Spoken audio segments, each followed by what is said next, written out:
नमस्कार, आप देख रहे हैं रिप्रेजेंट इंडिया न्यूज़ और मैं हूं मनीषा श्रीवास आपके साथ। गुमगांव ग्राम पंचायत में होने जा रहे उपचुनाव में प्रभाग क्रमांक 5 से सदस्य पद के उम्मीदवार योगेश्वर मधुकर निवंत ने हमारे रिप्रेजेंट इंडिया न्यूज़ से बात करते हुए उनके चुनावी मुद्दों की विस्तार से जानकारी दी। साथ ही उनके समर्थन में गुमगांव के उपसरपंच तेजराम ढवड़े एवं सदस्य विनायक अष्टनकर ने भी उनकी जीत का भरोसा जताया। तो आइए देखते हैं हमारे रिप्रेजेंट इंडिया न्यूज़ की यह खास रिपोर्ट।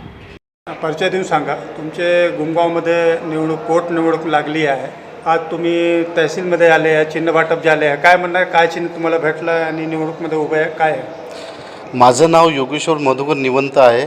मी राहणार गुमगावचा रहिवासी आहे। तसेच तहसील कार्यालय हिंगणा इथे आज मी आलेलो आहो। इथे मला सिलेंडर हे चुनाव चिन्ह मिळालेलं आहे। तसेच माझे 10 मुद्दे आहे आणि गावामध्ये माझं एक चांगलंच प्रतिनिधित्व आहे। मी एक सामाजिक कार्यकर्ता आहे। मी कोणत्याही कामामध्ये तत्पर राहतो। कोणाला कोणती गरज पडली त्या कामामध्ये मी कधीही सदैव उपलब्ध राहतो। कोणाला श्रावणबाळ योजना, संजय गांधी निराधार योजना, कोणाला कुठे दवाखान्यामध्ये न्यायचं असेल, कोणत्या कामामध्ये काहीही काम पडलं मी त्यांचं कधी पण मी स्वागत करतो आणि त्यांच्या कामाला मी कधीही सदैव उभं राहतो आणि त्यांचं समाधान योग्यरित्या करतो। सगळं तुम्ही निवडणूकमध्ये उभे आहे, तुम्हाला गावाचे लोकांनी किंवा आपल्या प्रभागाचे लोकांनी निवड दिला, तर असे कोणते मुद्दे आहे जे अपूर्ण आहे तुम्ही पूर्ण करणार वगैरे विकासाशी संबंधित? विकासासंबंधीमध्ये आता आम्ही जे केलं आहे, आमच्याकडे आम्ही जे मित्रमंडळ आहोत त्या मित्रमंडळाच्या ह्याच्यानं आम्ही झाडे लावा आणि झाडे जगवा हा खूप मोठा उपक्रम आम्ही केला आहे। आणि नदी साफ केली आहे, नदीच्या काठावर स्मशानभूमीला साफसफाई केली आहे। त्याच्यामध्ये आम्ही 200 ते 250 झाडं लावले आहे। 2 क्रीडांगण बनवले आहे मुलांसाठी, खेळाचे मैदान आणि बीज द गॅप फाउंडेशनतर्फे एक 25 लाखाची एक अंगणवाडी आणली आहे। आणि ते बीज द गॅप फाउंडेशनतर्फे ही एक गुमगाव पॅटर्न म्हणून ही महाराष्ट्रभर गाजणार आहे ही अंगणवाडी। आणि या अंगणवाडीमध्ये गरीब लोकांचे मुलं याच्यामध्ये खूप चांगल्या प्रकारे शिक्षण घेऊ शकतात। हां, तुमच्या गावात निवडणूक सुरू आहे, लागत आहे आता सध्या, तर आपण तुमचा काय पाठिंबा आहे तुम्ही सांगा। तुम्ही सदस्य आहे ग्रामपंचायतमध्ये, काय वातावरण आहे? नमस्कार, मी विनायक निळकंठराव अष्टनकर, ग्रामपंचायत सदस्य आहो। मी या अगोदर 2दा ग्रामपंचायत इलेक्शनला उभं झालो पण पुष्कळ मतांनी पडलेलं होतं। यावेळेस आम्ही जन्मभूमी ग्राम विकास आघाडी या नावाने आम्ही एक नवीन पक्ष स्थापित केला। त्यामध्ये 5 वार्डापैकी 2 वार्ड आम्ही विजयी झालो आणि आमचे जे सरपंच होते प्रमोद वासुदेवजी अष्टनकर ते 35 मतांनी पडल्या गेले। कारण की त्यामध्ये असं झालं की BJP आणि राष्ट्रवादी काँग्रेस हे दोन्ही पक्ष आतून एकत्र होते आणि आम्ही अपक्ष भांडलो, त्यामुळे आम्हाला थोडीशी हार झाली। पण महत्त्वाचा मुद्दा म्हणजे आमची नवीन पार्टी जेव्हा स्थापित झाली गावामध्ये त्यांनी आमचं बहुमत पाहिलं, त्यामुळे आजच्या इलेक्शनमध्ये असं वातावरण लोकांच्या निदर्शनास आलं की राष्ट्रवादी काँग्रेस आणि BJP हे एकत्र आले आणि एकच यांनी उमेदवार उभा ठेवला। जेव्हा की हे आजपर्यंत 30 वर्ष गुमगाव गावातील लोकांना म्हणजे दिशाभूल करत होते आणि फक्त इलेक्शन दाखवायसाठी भांडत होते, आतून एक होते, तुमची ग्रामपंचायत ना माझी जिल्हा परिषद, या प्रकारचं दिशाभूल केली आणि लोकांच्या डोळ्यामध्ये आणि तिखट झोकल्या गेलं। पण यावेळेस जन्मभूमी ग्रामविकास आघाडीतर्फे योगेश मधुकरजी निवंत यांना सिलेंडर हे चिन्ह आज मिळालेलं आहे आणि त्याकरिता आम्ही जन्मभूमी ग्रामविकास आघाडी आणि गुमगाव गावातील संपूर्ण नवीन कार्यकर्ते, तरुण युवक आणि आईवडिलाच्या वयामधले जे काही युवक आहे, नागरिक आहेत, ते सुद्धा आम्हाला मदत करतील एवढं आम्हाला नक्की माहिती आहे। आणि आमची समाजसेवा आमच्या गावाकरिता आम्ही नेहमी करणार।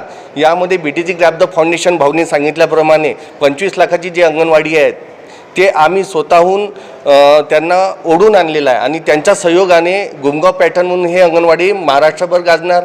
त्यानंतर 1.5 करोडची एक ब्रिज द गॅप फाउंडेशन यांच्याकडून सुद्धा शाळा आम्ही आणणार आहोत आणि नंतर PSC दवाखाना त्याकरिता 49 लाख रुपये मिळाले। त्यामध्ये सुद्धा योगेश भाऊ, उपसरपंच साहेब तेजरामजी ढवळे, सचिनजी निवंत, दिनेशजी नंदनवार, प्रमोदजी अष्टनकर आणि यासोबत अनेक आमचे कार्यकर्ते आहेत जन्मभूमी ग्राम विकास आघाडीचे, त्यांनी पाठपुरावा घेऊन या सगळ्या कामात मदत केली। तसंच गावामध्ये 2 ग्राउंड होते, ते 2 ग्राउंडवर अतिक्रमण होतं, माझी जी काही आमचे नेते होते मोठे, त्यांनी अतिक्रमण करून ठेवलं होतं, ते आम्ही त्यामध्ये साफसफाई केली. शेणखत होतं, शेणखत काढून फेकलं. ते ग्राउंड आज लोकांना कार्यक्रम करण्याकरिता, मुलांना खेळण्याकरिता आज उपलब्ध झालेलं आहे. तसंच बेसिक शाळेमध्ये खूप काट्या वाढलेल्या होत्या, सापं शाळेमध्ये येत होते, ते साफसफाई करून नवीन झाडांना आम्ही लागवड केलेली आहे 5-5, 6-6 फुटाचे. त्यानंतर आमच्या गावामध्ये भोलेशंकर मंदिर आहे, जे खूप जुनं आहे.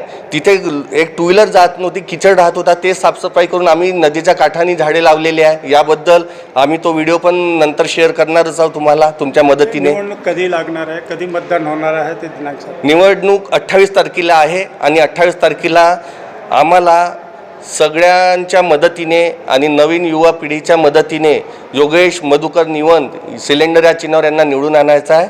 बस एवढं सांगू इच्छितो. यगोजी, तुम्ही सांगा, तुम्ही निवडणूकमध्ये उभे आहे, तुमच्यासोबत आणखी असे जे अपोजिट आहे कॅन्डिडेट कोण कोण उभे, किती उमेदवार आहे जे तुम्ही सामना करणार आहे? अच्छा, माझ्या ऑपोजिटला फक्त एकच उमेदवार उभा आहे आणि त्यांची माझी टक्कर चांगली होणार आहे दोघांसोबत.